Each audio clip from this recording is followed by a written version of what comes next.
Y les digo que si su vida no es más perfecta que la de los maestros de la ley y de los fariseos, no entrarán en el reino de los cielos. Ustedes han escuchado que se dijo a sus antepasados: no matarás, y el que mate deberá responder ante la justicia. Yo les digo más: cualquiera que se enoje contra su hermano comete un delito, y el que lo trate de tonto merecería responder ante el Tribunal Supremo, y el que lo trate de renegado de la fe es digno del infierno. Por eso, cuando presentes una ofrenda al altar, si recuerdas allí que tu hermano tiene alguna queja en contra tuya, deja ahí tu ofrenda ante el altar. Anda primero a hacer las paces con tu hermano y entonces vuelve a presentarla.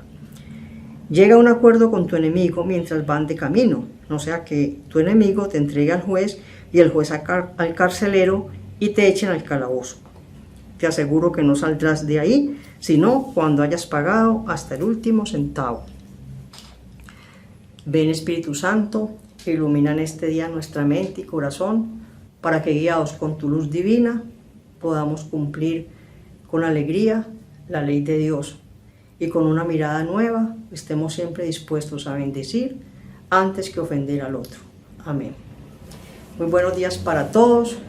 De verdad que es motivo de mucha alegría encontrarnos nuevamente en estos momentos de oración. Soy Leonor Rubiano, de la Fraternidad Verbum Dei de la ciudad de Pereira. El evangelio que hemos escuchado hoy es Mateo 5, del 20 al 26. Y en este evangelio se cumple lo que nos dice Dios en Apocalipsis 21:5, y es que Él hace nuevas todas las cosas. Eso lo puedo decir casi que con la propia vida, porque en la medida en que uno se va acercando a la oración y a orar su palabra, los mandatos de Dios se vuelven caminos de salvación. Jesús da una nueva interpretación al decálogo por la ley de Moisés, y en este caso al quinto mandamiento, y es que nuestra amada Madre Iglesia, Madre y Maestra, nos regala estos tiempos tan especiales, estos tiempos fuertes de Cuaresma, precisamente para volver a nuestro interior, porque es que vivimos como en unas carreras, en unos afanes.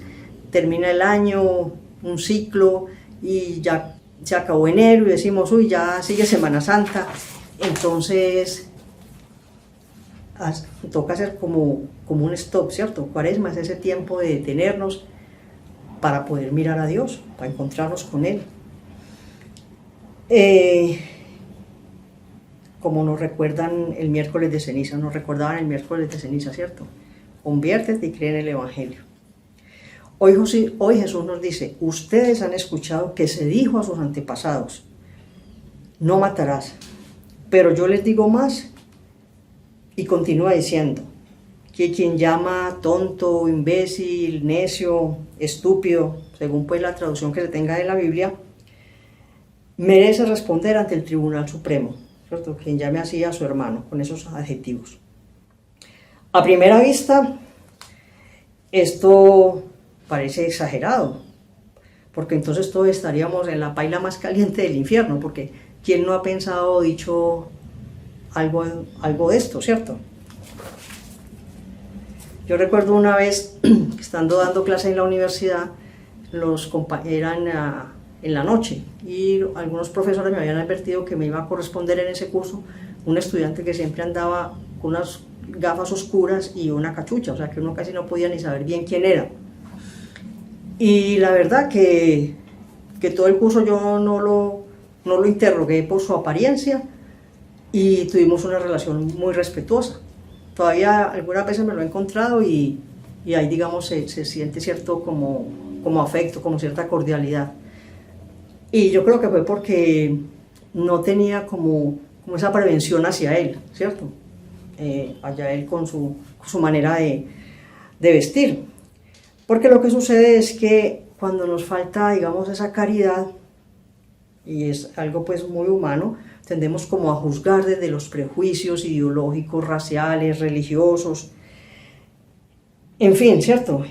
Entonces calificamos a otras personas por su apariencia. Y siguiendo con nuestro evangelio, nos trae pues, digamos, continuando con la idea, vemos que esa tensión con esto tan fuerte que nos acaba de decir Jesús, cambia cuando Jesús, como buen maestro, nos invita a ir más allá de lo aparente y nos lleva mar adentro. Y así, desde el recuerdo de esa orden que hemos escuchado, nos muestra que no se trata de eliminar físicamente a la otra persona. Hay muchas maneras de acabar con una persona. No sé si ustedes han escuchado o han oído decir que a alguien que no se confiesa porque no mata y no roba. Pero es que se trata de algo que puede ser peor. Por ejemplo, la indiferencia. Hoy en día nuestra sociedad es una sociedad muy individualista, muy competitiva. Y entonces ignoramos a los demás, a veces dentro de la propia familia. Por eso Jesús, que es el camino, nos muestra cómo hacer vida su palabra. Y para eso nos da consejos muy prácticos.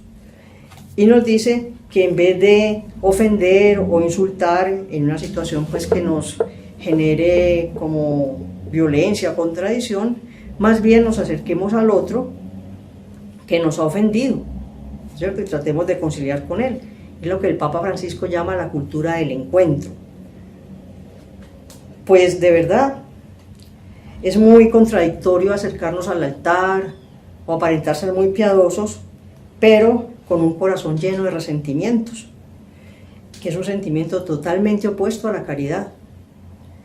Alguien decía que el resentimiento es una especie de veneno que se toma uno esperando que se muera el otro.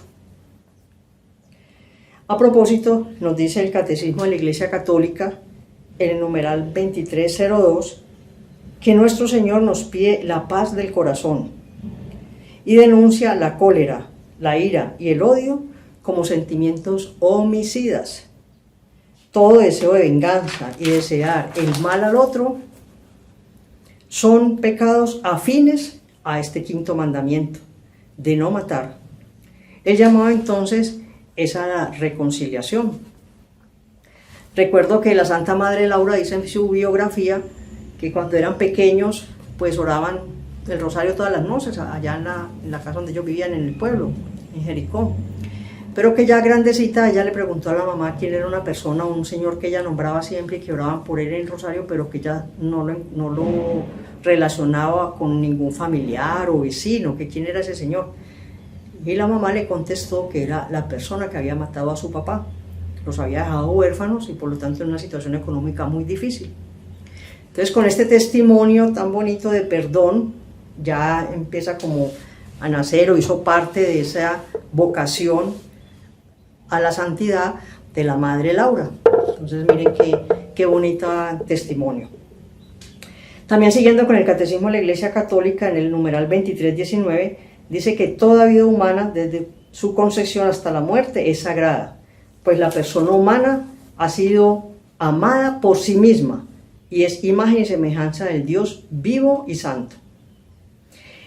Aparece aquí un concepto fundamental que es el de dignidad. Toda persona es imago viva Dei. Entonces, aunque la ley humana permita la interrupción del embarazo, que además desde el lenguaje es una falsedad, o autorice la muerte digna, que también es otro enredo de palabras, porque la dignidad se corresponde con la vida. La muerte es un hecho, no un derecho. Debemos tener claro que no todo lo legal es moral. Ese debe ser un principio que nos debe guiar en nuestras decisiones, como bien lo decía Santo Tomás de Aquino, que cuando la ley humana contradice o se opone a la ley divina, no se debe cumplir. También San Juan Pablo II, en su encíclica Humane Vitae, el Evangelio de la Vida, la Evangelium Vitae, dice que la gran confusión de nuestros días proviene de haber convertido los delitos en derechos. Es lo que él denominaba la cultura de la muerte, que se impone por la permisividad de una mal entendida tolerancia. Hoy en oración los invito a preguntarnos qué significa para mí cumplir la ley de Dios, lo hago con alegría. Y también puede ayudarnos Filipenses 2:3 y preguntarnos, ¿cómo veo a la otra persona? Una feliz y bendecida oración. Que tengan un feliz día.